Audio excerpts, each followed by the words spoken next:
எல்லாருக்கும் வணக்கம். நான் Hema Subramanian. Welcome to home cooking Tamil. புலாவுனாலே நம்ம எல்லாருக்குமே ரொம்ப பிடிக்கும். நான் நிறைய ரெசிபி செஞ்சுருக்கேன். இன்றைக்கி நான் ஒரு சிம்பிளான ஒன் பாட் டிஷ் ஒரு புலாவ் செய்ய போகிறேன். இது காலிஃப்ளவர் புலாவ்.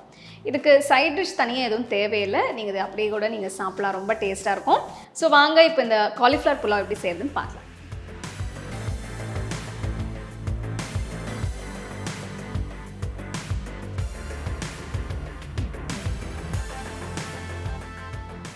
நான் ஒரு மீடியம் சைஸ் காலிஃப்ளவர் எடுத்திருக்கேன். இதை சின்ன துண்டுகளாக நறுக்கி சுடு தண்ணியில் கழுவி வச்சுருக்கேன்.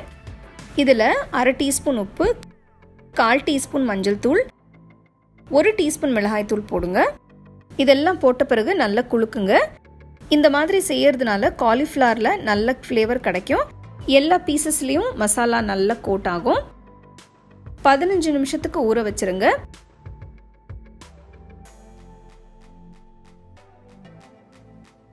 நான் புலாவ் ப்ரெஷர் குக்கரில் செய்ய போகிறேன். ப்ரெஷர் குக்கரில் 1 டேபிள் ஸ்பூன் நெய், 1 டேபிள் ஸ்பூன் எண்ணெய் ஊற்றுங்க. அடுத்து பட்டை, கிராம்பு, ஏலக்காய், முழு மிளகு, அன்னாசிப்பூ, ஜாவித்ரி, பிரியாணி இலை போடுறேன். இதோட 2 வெங்காயம் மெலிசா நறுக்குனது, 3 பச்சை மிளகாய் கீரி போடுங்க. வெங்காயம் நிறம் மாறுற வரைக்கும் வதக்குங்க. வெங்காயம் நல்லா வதங்கிடுச்சு. 1 டீஸ்பூன் இஞ்சி பூண்டு விழுது, 2 தக்காளி நறுக்கி போட்டு கிண்டுங்க.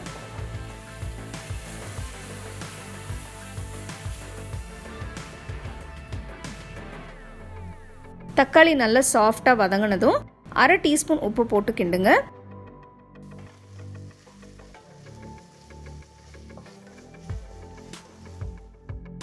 மசாலாவில் பெரட்டி வச்ச காலிஃப்ளவர் துண்டுகளை குக்கரில் போடுங்க. இது 15 நிமிஷத்துக்கு மசாலாவில் ஊறி இருக்கு.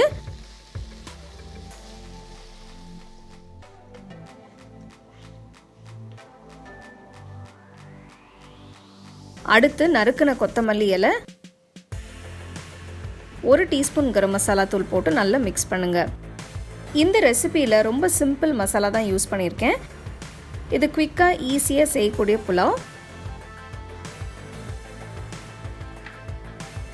நான் 1 கப் பாஸ்மதி அரிசியை நல்லா கழுவிட்டு 15 நிமிஷம் தண்ணியில் ஊற வச்சுருக்கேன்.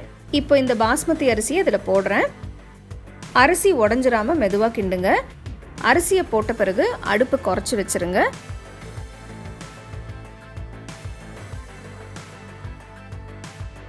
நான் 1 கப் அரிசிக்கு 2 கப் தண்ணி ஊற்றுறேன்.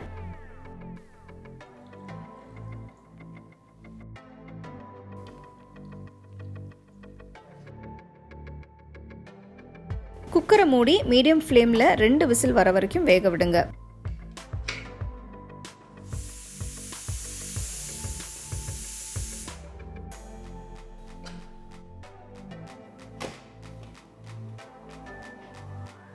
காலிஃப்ளவர் புலாவ் இப்போ ரெடி.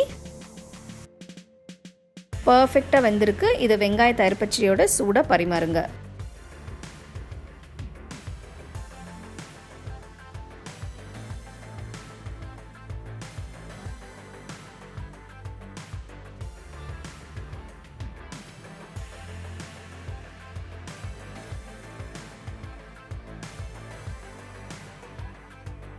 ஸோ நெக்ஸ்ட் டைம் நீங்கள் காலிஃப்ளவர் வாங்கும்போது கண்டிப்பாக இந்த ரெசிபி நீங்கள் ட்ரை பண்ணி பாருங்கள்.